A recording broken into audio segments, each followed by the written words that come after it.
जय भीम। परम पूज्य बोधिसत्व डॉक्टर बाबा साहेब आंबेडकर, महामानव तथागत गौतम बुद्ध, उपस्थित समाजना सर्वश्रेष्ठीओ, भाईओ बहनों અને યુવાન મિત્રો, પહેલા તો હું મીડિયાના મિત્રોના ખૂબ આભાર માનીશ કે એ લોકોએ સમઢિયાળાના બનાવને જે રાષ્ટ્રીય ફલક ઉપર લઈ ગયા અને એના કારણે જે દલિતોમાં ચેતના આવી છે એ લોકોનો આભાર માનીશ। બીજો આભાર માનીશ આ ગધેડા પ્રવીણ તોગડિયાનો, કારણ કે એને ગોરક્ષકના નામે ગુંડા ઉભા ન કર્યા હોત અને આપણને માર્યા ન હોત તો આપણે ભેગા ન થાત। પણ એટલું કહીશ કે એ લોકોએ જે રીતે આપણી સમાજના લોકોને માર્યા છે એનો મતલબ એ ન સમજી લે કે આપણે નમાલા માય કાંગલા છીએ। અમે જો મારા ભાઈઓ મરેલા ઢોરના ચામડા ઉખાડી શકતા હોય તો તમારા સાંઢના ચામડા ઉખાડતા અમને વાર ન લાગે। પરંતુ અમે લોકો આ ભારતના સંવિધાનને માનનારા લોકો છીએ, ભારતના સંવિધાનનું સન્માન કરીએ છીએ, એટલા માટે તમારા સાંઢો ખુલ્લા પડી શકે છે। બાકી તમે જે કરી શકો એ કરતા અમને પણ આવડે છે અને એમાં તો અમે વર્ષોથી માહિર માણસો છીએ। એટલે તોગડિયાને હું અહીંથી કહું છું કે તારા ગુંડાને ભાઈ તું કંટ્રોલમાં રાખજે। આ સરકાર તો આવે ને જાય, સાયકલના વાલગોલા જેમ હોય, ક્યારેક ઉપર ક્યારેક નીચે, અને જ્યારે અમારો વાલગોલો ઉપર આવી ગયો ત્યારે તમારી હવા નીકળી જશે। અને માન્ય મુખ્યમંત્રી શ્રીને પણ માન્ય વડાપ્રધાન શ્રી એવું કીધું કે દલિતોને તમે નો હેરાન કરો, ગોળી મારવી હોય તો મને ગોળી મારો।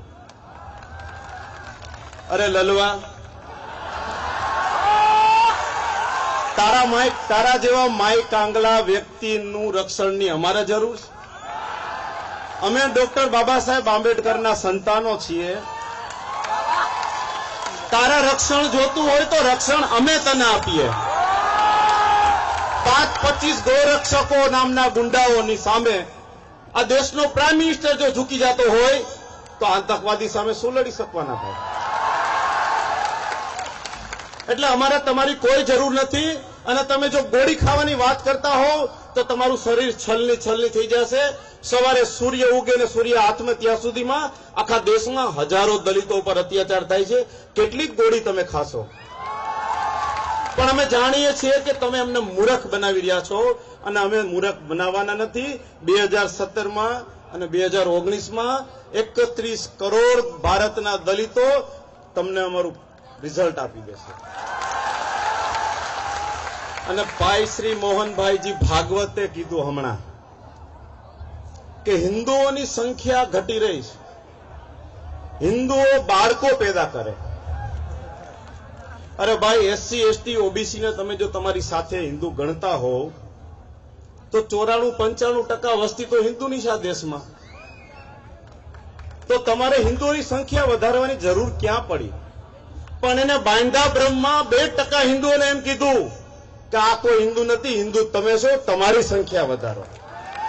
હું ઓબીસીના મિત્રોને પણ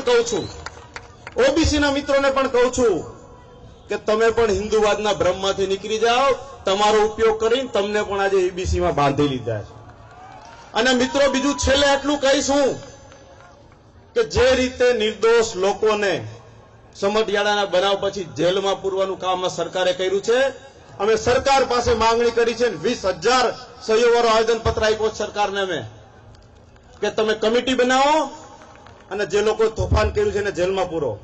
જેને તોફાન નથી કર્યું, નિર્દોષ લોકોને જેલમાં પૂર્યા છે, FIR માં નામ લખ્યા છે, તમે કમિટી રિપોર્ટ આપે। નિર્દોષ લોકોને છોડી દો, નહીં તો એને છોડાવવાનું આંદોલન આખા રાજકોટમાંથી ગુજરાતમાં થશે। આવતા દિવસોમાં જે દલિતોને જેલમાં પૂર્યા છે એને જો સ્પેસ પાછા નહીં ખેંચે તો આવનારા દિવસોમાં રાષ્ટ્રીય દલિત મહાસંઘ આખા ગુજરાતમાં આંદોલન કરશે અને આખા દેશના દલિતોને ગુજરાતમાં ઉતારશે। હું માન્ય મુખ્યમંત્રી એટલું કહી મારું વક્તવ્ય પૂરું કરું છું। મને સાંભળ્યા બદલ આપનો આભાર। જય ભીમ, નમો બુદ્ધાય।